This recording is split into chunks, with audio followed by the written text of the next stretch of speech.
समय की बात है, एक छोटे से गांव में एक किसान रहता था। उसका नाम रामचंद्र था। रामचंद्र एक बहुत ही मेहनती और परिश्रमी किसान था।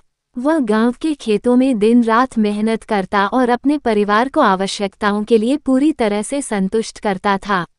एक दिन गांव में अकाल पड़ गया। बारिश नहीं हो रही थी और जमीन सूख गई थी।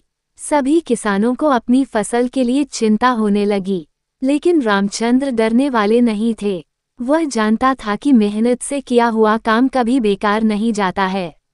रामचंद्र ने अपने खेतों को और अच्छे से सिंचित करना शुरू किया। वह रात दिन मेहनत करता रहा, पानी की बचत करता रहा और पौधों की देखभाल में विशेष ध्यान देता रहा।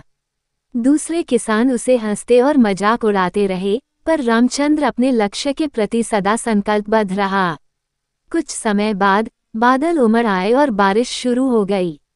रामचंद्र की खेती के पौधे जीवंत हो गए और उनकी फसल बढ़ने लगी।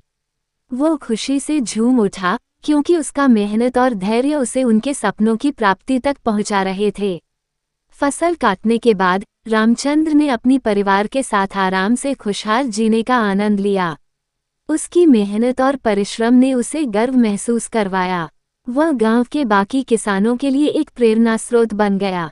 आखिरकार गांव की जनता ने उनकी मेहनत और समर्पण को मान्यता दी और उन्हें सम्मानित किया।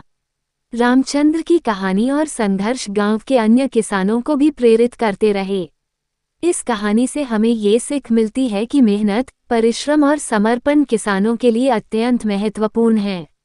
यदि हम मेहनत करें और परिश्रम करें, तो हम सफलता के मार्ग पर चलने में सफल हो सकते हैं, चाहे कितना भी कठिनाइयां आएं।